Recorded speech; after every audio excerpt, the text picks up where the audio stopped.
So hello everybody, Karen from Wise Women Weekdays again, and I'm here today with Donata. I'm really pleased to be here with you, so thank you so much for giving up your time.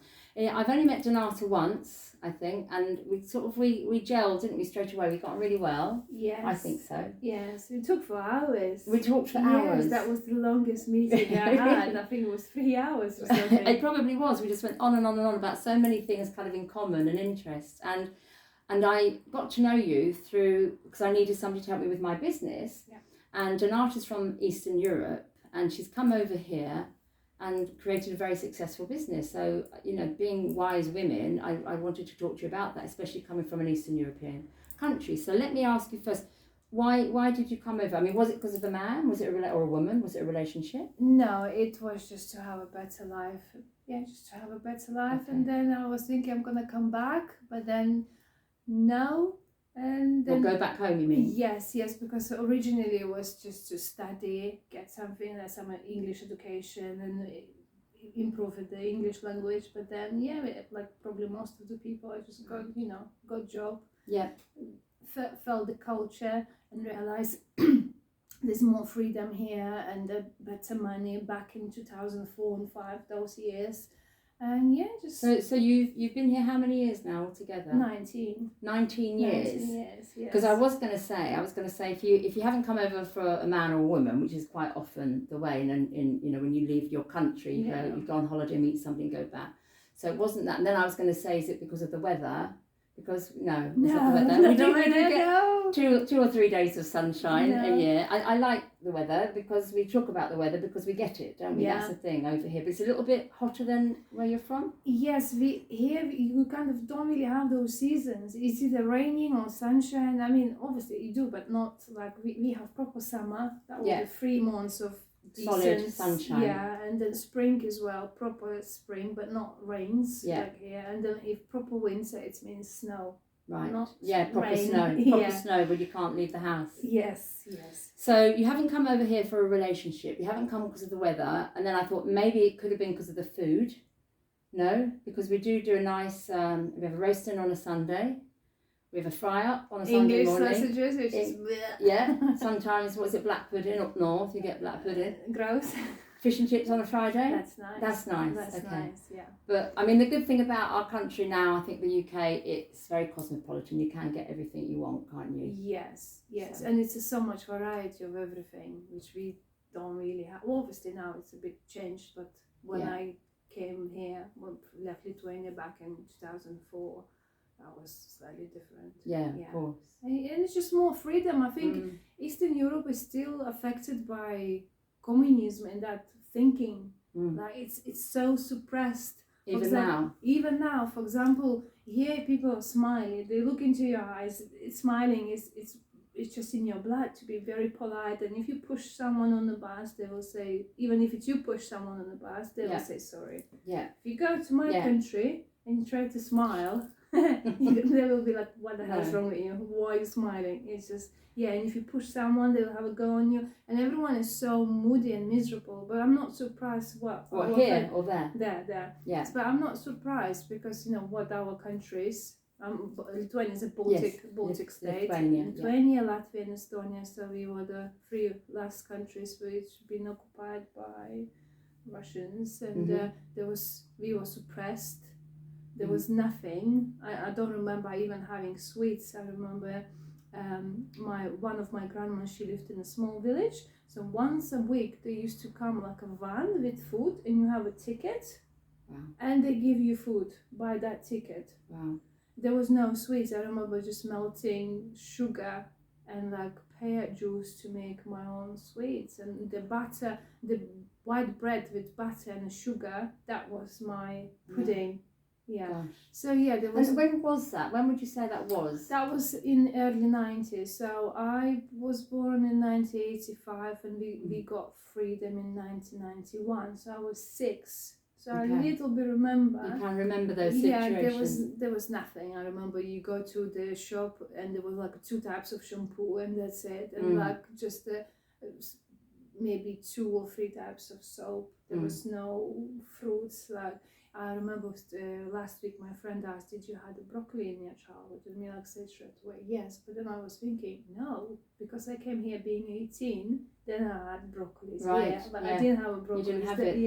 Yeah. Even though some simple things like cauliflower, broccoli, all those things. There was only potatoes, carrots, all those.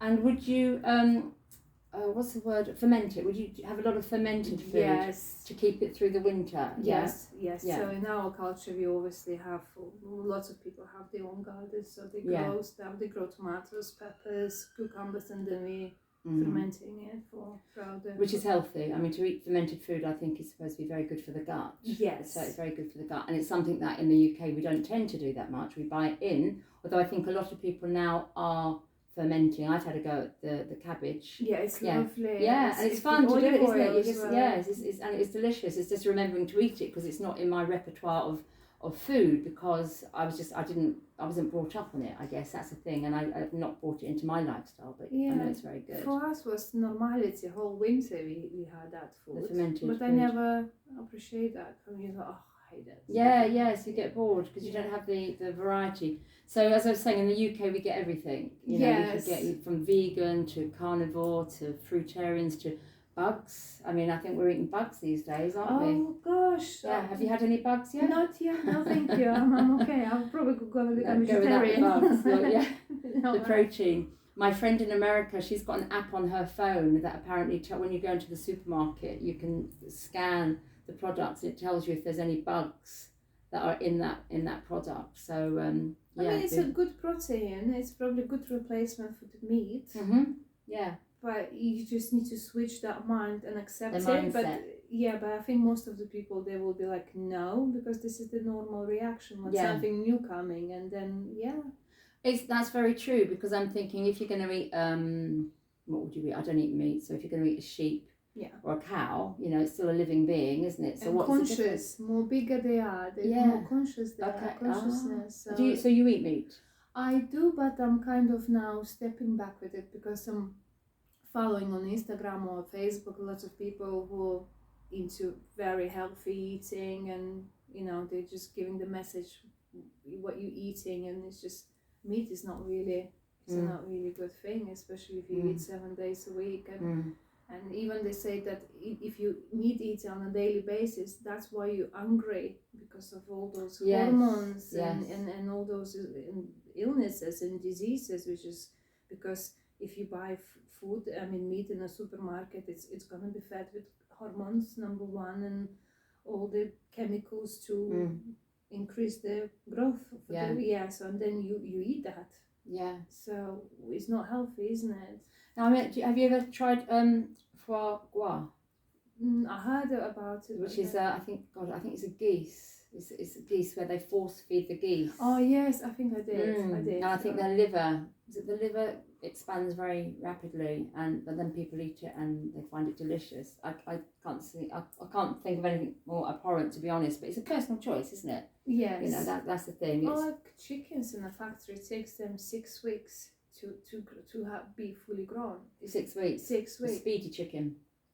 That's not normal, isn't it? Because it's full on hormones, and then chicken breast. But you can say the same, I guess, about strawberries. Like you get the supersized strawberries. You know they're not natural. You know they've been rammed with something, haven't they? Something's been put in there to make them grow and look gorgeous. Yes, because when you put them out for a couple of days, you know, you wake up in the morning and it will be mold growing like that green mold. It's just so and you think that's from the hormone, all the stuff they put in, not it wouldn't happen naturally. It's just and it's sad, because if you look at the statistics, people the food, I think it's 70% of food goes to the waste. So I think if people will be more conscious what they're doing with food and not throwing constantly, the same including my family, we buy salads and herbs, and then we do the meal, and then you dismiss the rest. Yes, and then you bin. And I think so many families do exactly the same thing. See, that's interesting coming from your perspective then. So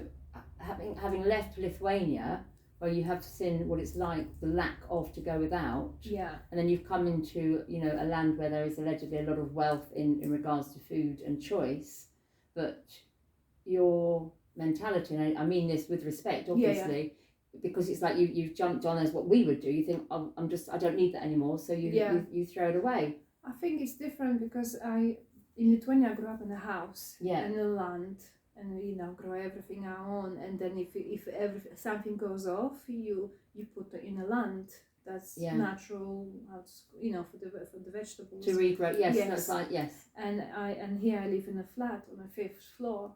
So it's slightly different. Yes, and also I live with the Englishman who is a cook in the house. So okay, that's handy. Yeah. That's handy. So going back to, so you came here when you were little from Lithuania. Yeah, 18 I was. And how is it? Well, let's talk about your business. How difficult was it as an Eastern European lady to set up a business? Because you are a hard worker. It was challenging. I started from zero. I started to clean myself all the houses. Mm-hmm. Started with domestic cleaning. So I was cleaning and then fill up my calendar until full time, and then found a girl who took my hours, and then was just like one by one, and then in probably 2015 decided to do Airbnb, and because in 2014-15 in Brighton the Airbnb business gone massively, and it was just good moment for me, and then I grown rapidly, from one person to 18 now. Wow, that's amazing. Yeah. So my hat goes off to you, because it's hard to manage people and properties and guests, and it's the hardest job to work with people. It is hard, it's challenging, but I'm quite lucky. I do speak 5 languages, so that helps me to communicate with another people from Europe or and there's more patience, because when I came to England I didn't speak English. I spoke German. German, did you? Yeah, it was not helpful. And lots of my cleaners don't really speak well, not lots, probably like 30% or 40% they don't speak English, but then I think they're not being treated well or taken disadvantage because they don't speak English, and the employers not pay their holidays or cheated them. And then for me it's different because I've been there, so I know how it is when you don't speak English. So I've been more soft and more understanding and finding the ways to communicate, because I've got few girls who's from Brazil and I don't speak Brazilian, but then I use all the apps translating. Right, which is really helpful. Yeah. So, because we're going through like a topsy-turvy world at the moment, have you noticed a change in your business, in the people you employ, in people like myself that use your services? Has it changed? And the country generally? Massively, I believe. I think it's all changed after COVID and Brexit for us. Okay. I mean, everything goes up like crazy amount. What, the cost of living? Yes, cost of the rent, the bills, the food, everything, literally everything, you name it. But then the wages, the only thing is not really growing. And people, like before, we used to be so busy, even in November, December, people constantly coming. I'm talking now only about the Airbnb. Now we hardly have anything because people so... They can't afford it, do you think? They can't afford it, and I think Airbnb is a middle class kind of, or higher a bit, because all the rich ones, they would not go to Airbnb, they would go to nice, luxurious hotels. So and you can see, and also I do have several friends who run their business the same as mine, and obviously we chat and say, how's your business going, how's your business going, and they as well the same, they're really struggling, and some even considering to sell the business and not really, because it's just difficult. Taxes are high when you have if you have self-employed cleaners, then maybe it's cheaper because payroll is very expensive. I've got the payroll, so all my staff is on the pay, so it's just the taxman. Then it's just Mr. Taxman, Mr. or Mrs. Taxman, man and woman. And then when you see that they earn more money than yourself with the VAT man, it's a bit like annoying.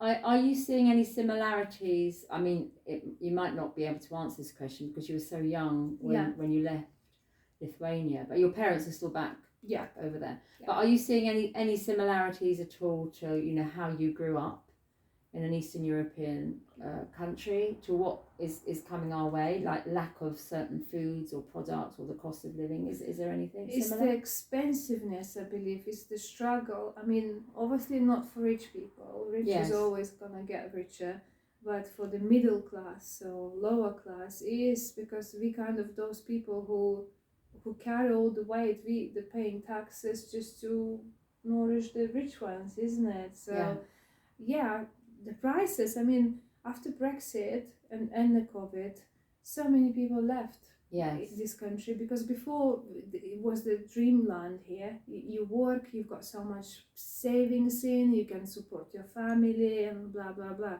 Now it's just no point. It's because the rent is so expensive, the wage is not really to say, not the same as the rent. And bills, you know, the electricity, like for example, we pay nearly £300 a month in the winter because we don't have gas, we have electric. So it's really high. Yes, so it's a mortgage gone up crazy. Our mortgage this year went 4 times in 1 year. Is that even legal? You know what I mean? It's just crazy. It's a shock. It is a shock. It is a shock. So it's kind of nothing to do here. So people are going home or going to Spain. There has been like a mass exodus, hasn't there? And I think, like you say, with the Brexit situation, that's very challenging, because before, you know, when we're all part of the EC, it's very easy for you to hop over to Spain or Portugal or France, wherever, and just set up home and you know, get on with your life. Whereas now it's very difficult, and it's affected my family. Yeah, and students, I think, as well. It's a massive affection for students, because they could travel, they could study, and now it's more difficult and more expensive because it's a Brexit. So I think Brexit was a big slap. Financially. And I think people just want to go home now, because what is the point to be here when you live it like on a breadline from wage to the wage to the wage? It's just, you can't even afford holidays. No, exactly. Yeah. So if you went home, I mean, what would your lifestyle be? You know, in comparison, would you have a higher standard of living because the bills wouldn't be so high, and the mortgage, etc.? I think it's what's going on now with Ukraine and Russia.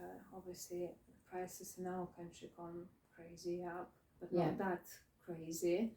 But then the cost of living is slightly cheaper. I mean, the rental is cheaper, food is getting quite equally, but then it's just easier. We have a slightly different way of life, you know. If you live in a city, nearly everyone has a second home in somewhere nearby ways that we have a land, so they're all coming back to in the summer and grow their own stuff. So that saves you so much money. So I mean, it will be difficult for me to come back, for myself personally, because of the culture. Sure. I mean, it's to live around miserable people. It's just no. What, over there or over here? Over there, but the people getting miserable as well here as well. Yes. But and also when Brexit happened, it just a little bit hit you on a personal side, because you feel unwelcome. And that's very interesting. Yes, and then a few of my cleaners said that some few people said, like, go back to your country, because they heard the accents. Oh, crikey, that's so terrible. It's not nice, and lots of people think here that we here claiming taking their jobs away, claiming their benefits away and all that. But then my friend, she works in a working council, and she's the one who does the applications. And she said 80%, not 80, like 90% is English people who claiming the benefits. And us, it's just if it's a single mom who's got a few kids and she's struggling, but as soon as the kids go to school, everyone goes, even do a cleaning job, you go and get some, you work. So it was a bit. I think that's what is very attractive for some people to come to the UK, because we have a very good social system in place, and the national health, or we did have.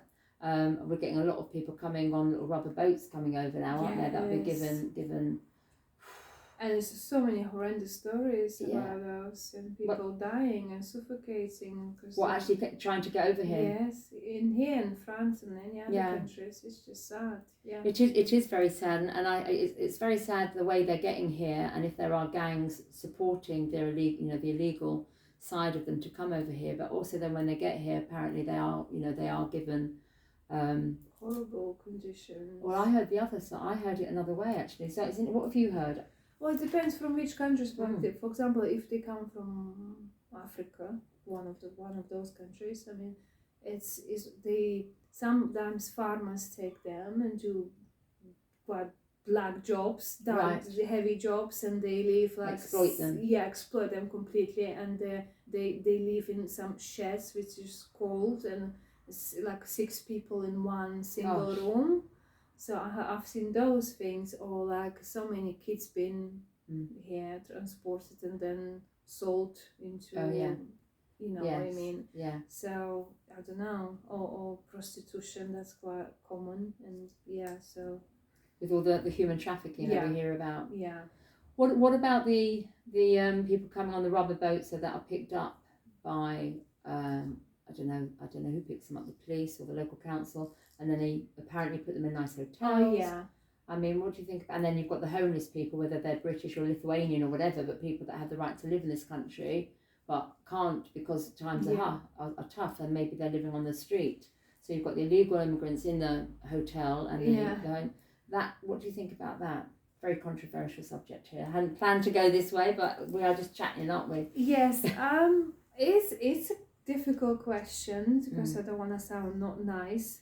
Because as a country, you have to look after your own people, isn't it? And if they're staying in hotels, there should be some system created where they could integrate those people to do something. Because this country needs people to work. There's a shortage in many industries. So even the factory, why they can't go and do a factory job, clear the roads or something. Look at the roads. And I guess it's the management of them, though, isn't it? Because then it's quite nice if they're on, and my heart goes out to them if they are genuine refugees that have fled war-torn countries. It's strange that from what I'm seeing, there's not a lot of women and children. No. It seems to be the men, and normally, I think women and children first. It's a bit dodgy. So something's not quite right there. I don't know what it is.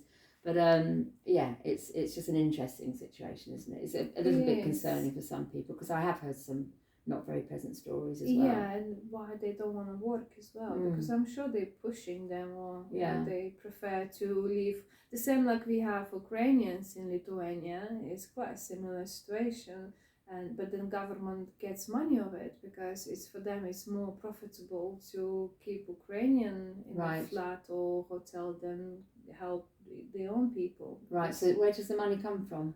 From the EU. Oh, okay. Okay, so they get per person, per capita, per head. They will get a payments. Okay. Yeah. Okay. So it's always like follow the money. They say, don't they? Everything goes back to the money. It's money. It's so annoying. I mean, older you get, more you realize how tough the adult life is, isn't it? So because when you grab it, it's just you think, oh, I can't wait to be adult because it's gonna be awesome. I'm gonna have my job and I will traveling and then when you hit 18, it's like slap in the face, bills, money. It's just. It is. Suddenly just you grow up overnight. Yes, really. all the problems. And you become a mature adult, and you don't have that maturity through emotionally and the experience of life to take on a lot of those responsibilities. So depends how you've been brought up, which again is another subject to discuss. But going back to the comparison then of a life under communism. Yeah. And here where we are allegedly living under a democracy. I mean, what do you think about that? Are we a democratic country? The UK? I believe yes, but like slightly with the mask, you say I'm democratic and that mask of democracy, but actually behind the mask there's little bit hidden, not true. I don't know. This is just my personal opinion. Mm-hmm. Democratic, but then do we have much choices? Like so many things are going on, so many protests as well. A lot of protests, if you would be democratic, that maybe things would not happen. Yeah. So that's my answer. A good point. Yeah. And do you see, I mean, are we becoming communist, do you think, over here with the fact that they are saying you can't do this, you can't do that, you can't say this, you can't say that. Some of the food isn't on the shelves. People, what I have noticed personally, since COVID, not so much Brexit, but things are shut You know, I think I went to the post office the other day and it was shut randomly, or I've been to a shop and it's just shut. And it's just because they can. Well, I don't know. It's like they can. They feel, okay, I want to go home early, or for whatever reason, that they can just close things down. Because in COVID, everything was closed down and we've gotten used to that. Yes. So, you know, you think, okay, nobody's there, I'm going to shut shop and go home. It's happened to so many things. And I think, wow, that's not, well, it's not conducive to a happy life. It's frustrating. Yeah, but I've noticed lots of shops in the city is closed, but I think it's because it's more like online now shopping. It's online, so big, yeah. And it's just, so the way of life is changing as well, isn't it? It is changing. I mean, it's just getting everything so expensive, and it's not a great country like it was before, and it was cleaner as well. That now it's just like Brighton was amazing 10 years back, but now when you look at it, it's just like shithole.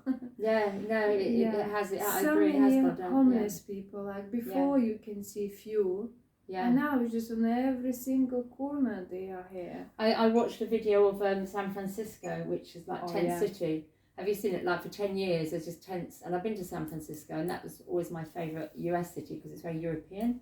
But there were tents everywhere. And then I think last week they've all been cleared overnight because they've got a big world convention going on, and Mr. China is popping over. So everything's been cleared. It's quite incredible with nice baskets with flowers and, you know, so it can be done. It can be done because we are paying a lot of tax, aren't we? So we do wonder where the money goes if it's not going to war. War, exactly. But then where did all those homeless gone? Exactly. Yeah, where did they go? Yeah. That's, you know, a bit of a worrying question, to be honest. I mean, were they put in nice hotels? Were they re-educated, or who knows? It's a good question. And back to your question. I mean, to compare where I grew up, obviously there was the lack of things. And here it's getting that way as well, isn't it? Like, for example, have you seen the prices of olive oil? It's £10 per bottle now because there's a shortage, but then it's nothing to do with the money. It's more of that there was so much rain and there's not many olives. Oh, really? Because now they're blaming it on the weather? Yes. Okay, so it's more of a valued commodity. Yeah, but then how can you afford 10? I mean, but you can't. Normal family, when you cook every day, and olive oil probably one of the main things you would add, like 10. So that's a week. Maybe 1.5 weeks, 2 weeks, and 10. It's just it's not tenable, is it? And then you can understand why families do go to the fast food outlets, don't they? They're queuing up at McDonald's, which isn't my place to be. And then again another thing, they're just poisoning themselves with that horrendous, full of chemicals, full of toxins. And but it's kids. For the children, and then they get addicted to it.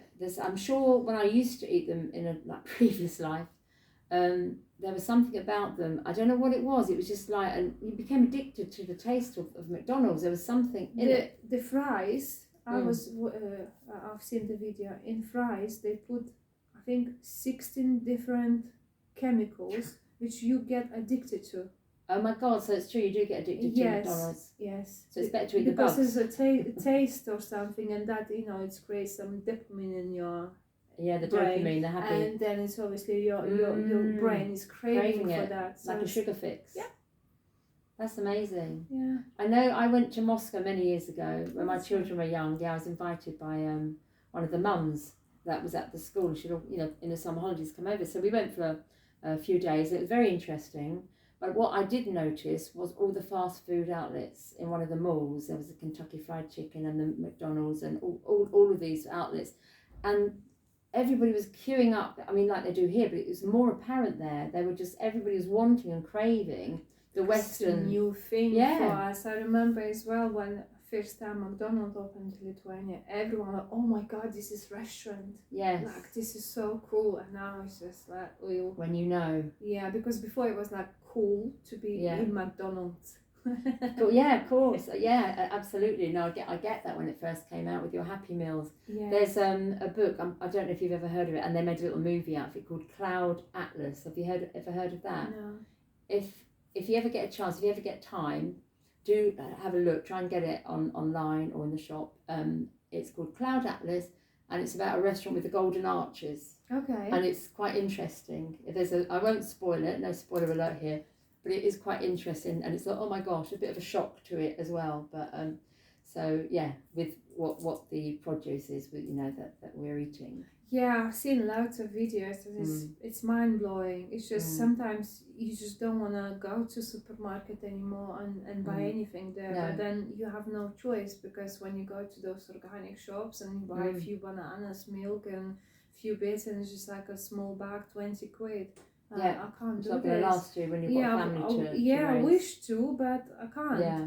And then properties again, like I would love to have a house, because we are a family of 4, we've got small kids. Yeah. I would love to have a garden, but the prices here, it's yeah, just it's you phenomenal. have to go rob a bank to afford it. Well, or sell your kidneys, and probably not enough. That happens. I don't think that happens here, but I hear that does happen in certain parts of the world. It is shocking. So then I keep going back to where you came from and the lifestyle that your parents are living, where they do have the land and the chickens and they're growing their vegetables and they're fermenting their food. So they're living perhaps a healthier life because they're out in the fresh air, which is also really important. Yes. But maybe not quite so happy, or harder life. They both had a difficult life, because obviously they grew up being occupied by Russia. Yeah. My parents not that big complaint back, but then there was nice thing about it, but that's because simply Russians were not stupid. They had to do something to, for Lithuanian people to accept that they will be part of Russia. Yes. So there was education and work. So for example, everyone been pushed to do the university. That was important. So as soon as you finished the university, the job was guaranteed. Straight away, they send you to the job. It doesn't matter in which part of Lithuania. And then if everything goes well, they give you property and land. Okay, they actually give you the property and the land. Yes, so my mom was from middle of Lithuania, my dad from south. Mm-hmm. And then they met because they both finished universities and they've been sent there. And then they obviously started dating and then decided to stay there, and the government gave them the house with the land. Right, okay. And we still got that house. You still got it? Yeah. But would everybody get the same house, the same amount of land? No, I think it depends on area where you work, because most of people get, but you had the choices. Some you could choose flats, right, or you could choose the house with the land. Right, okay. And so my parents obviously chose the house with the land. Yeah. And now they got even more land.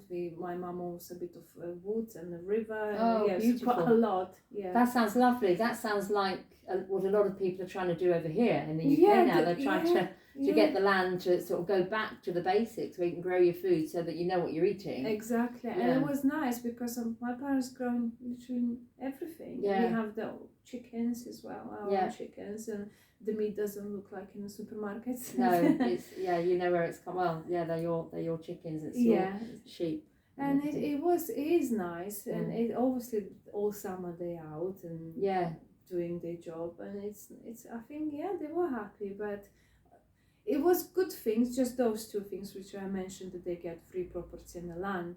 But then from another point, obviously it was not, because we were absolutely compressed, and they were just wanted to wipe off our culture and our language. I remember they closed all Lithuanian schools. You were not allowed to speak Lithuanian, and if you mention the politician's name in a bad way, in a bad manner, then you gonna be shot. Yeah, so we were not allowed to say anything. Wow. Yeah, I remember my mom said to me, like, when I was little, don't you dare to mention anyone's name from the government, otherwise we're gonna get shot. Oh my goodness me. So it was like, ugh. So there was that fear instilled. And I was one of the first kids who went to Lithuanian school, which was shocker for me because I didn't speak any Lithuanian. I grew up and my dad was kind of half Russian and my mom Polish, and it was just for 5 years 2 kids in the class. Really? Yeah, but that's wow. It was great because it was like more like, I don't know, proper schooling, fun. Schooling, one teacher and 2 kids for 5 years. Wow. Yeah, and could not miss homework. Gosh. And if you did miss homework? Well, the teacher would have nothing to do, really, would they? Because there's only 2 of you to teach, but... Yeah, it was, studied a lot, but yeah, that was very interesting. And secondary school was only 10 of us. 10 of you? Yes, so secondary school, well, it was 180 kids. Gosh, yeah, that's it. But then we closed, but we were so close. Yeah. And obviously some people are so patriotic, and we are so, Lithuania is full of traditions, and to be wiped off, no. But then we got the freedom. I don't know if you know how we got the freedom. No. We were the first country, and we all came out, put our hands together, and made long, across whole our country. Yes. We were standing, and the tanks were coming, and there was squashing people and all that. But then Russia moved out, and then Latvia and Estonia followed us. Yes. Yeah. So that's why. A lot of courage. Courage. Yeah, because Lithuania is full of tradition. We were the last pagan country to be converted into the Christians. Mm-hmm. So we still had so many those traditions. Yeah, that you wanted to keep. Because that's you. Yeah. That's your ancestors. And our language is one of the oldest languages in Europe. Mm-hmm. So there's lots of people who love Lithuania. So we didn't want to be Russians. No, and taken over. Miserable poor heads. Yeah, that's so interesting. Yeah, so. But it's still there. I mean, the buildings are there. Mm-hmm. It's still that Russian vibe, especially in south, where I'm from, east or south, because there's lots of Russian people. And obviously when we get occupied, there was lots of traveling, lots of Russians came to live here in Lithuania. Yeah. So there's always, there's quite a big mix in the south, but not in the north.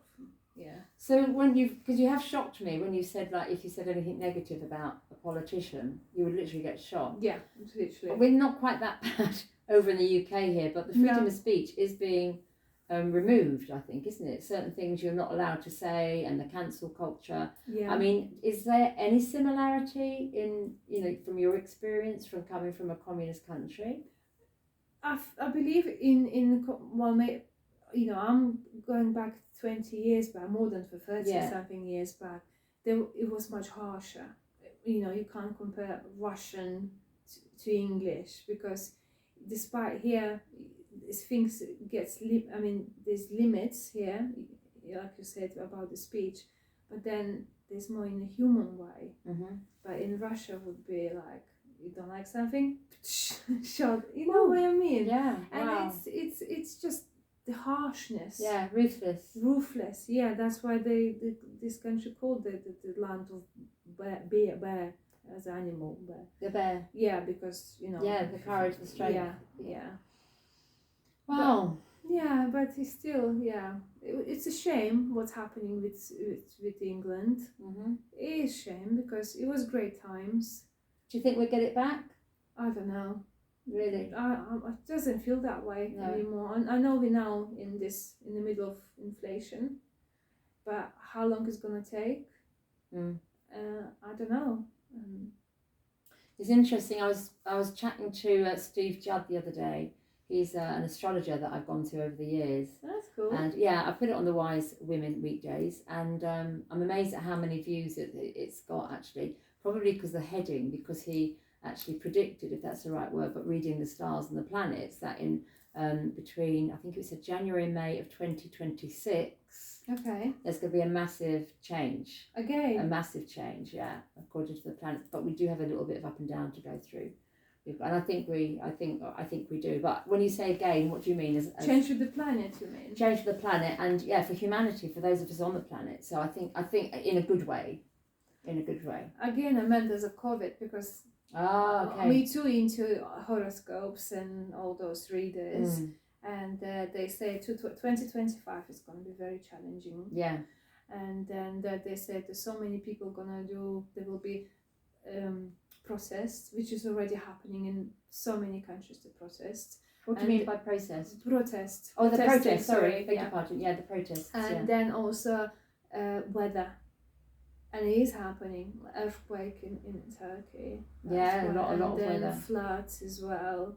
So and then if you think it's just a bit getting... Yeah, and the end times, some people call it, from the Bible. The end times, so some people believe that we're gonna change. We're gonna go to that. Now we're in the third dimension, and then we're gonna go to the fourth and fifth, and that 2025 and 2026 is gonna be that clearance time. I don't know. I hope so. Because that's the people who not gonna accept it, gonna be nasty inside them. They're gonna go downhill, and then the people who's got open heart and kindness and all, they will go to the higher dimension. Well, so do you think we're actually going to leave and get on a cloud and go somewhere, or life on Earth will just be a lot nicer? Yes, second option. Yeah.